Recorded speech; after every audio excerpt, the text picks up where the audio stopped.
দখলদার ইসরায়েলের সরাসরি বাধার কারণে সৌদি আরব সহ ৬টি গুরুত্বপূর্ণ আরব দেশের পররাষ্ট্রমন্ত্রীরা পশ্চিম তীরের রামাল্লায় ফিলিস্তিনি প্রেসিডেন্ট মাহমুদ আব্বাসের সঙ্গে পূর্ব নির্ধারিত বৈঠকে অংশ নিতে পারেননি।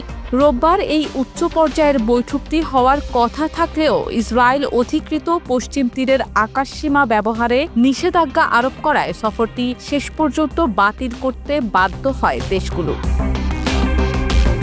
জর্ডানের পররাষ্ট্র মন্ত্রণালয় শনিবার এক বিবৃতিতে বিষয়টি নিশ্চিত করে জানায়, ইসরায়েলি নিষেধাজ্ঞার কারণে সৌদি আরব, সংযুক্ত আরব আমিরাত, কাতার, তুরস্ক, মিশর ও জর্ডানের পররাষ্ট্রমন্ত্রীরা রামাল্লাহ সফর করতে পারেননি।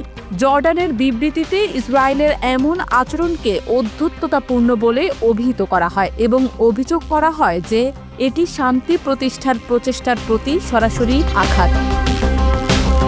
বৈঠকটির মূল উদ্দেশ্য ছিল ফিলিস্তিনের চলমান মানবিক সংকট ও রাজনৈতিক অচলাবস্থা নিয়ে আলোচনার মাধ্যমে সমাধানের পথ বের করা। সৌদি আরবের পররাষ্ট্রমন্ত্রী প্রিন্স ফয়সাল বিন ফারহান এই বৈঠকে নেতৃত্ব দেওয়ার কথা ছিল। উল্লেখযোগ্যভাবে এই সফরটি বাস্তবায়িত হলে এটি হতো ১৯৬৭ সালের আরব ইসরায়েলের যুদ্ধের পর সৌদি পররাষ্ট্রমন্ত্রীর প্রথম পশ্চিম তীর সফর।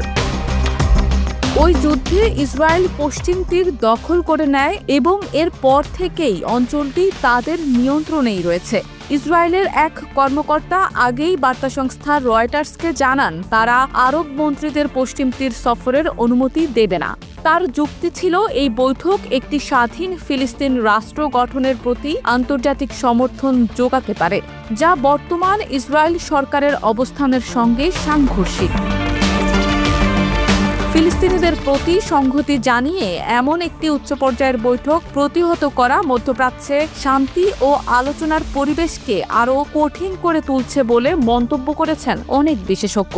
একই সঙ্গে এটিও স্পষ্ট যে ইসরায়েল কূটনৈতিক প্রচেষ্টা ও আন্তর্জাতিক সহমর্মিতাকেও কঠোর হাতে দমন করতে চাইছে।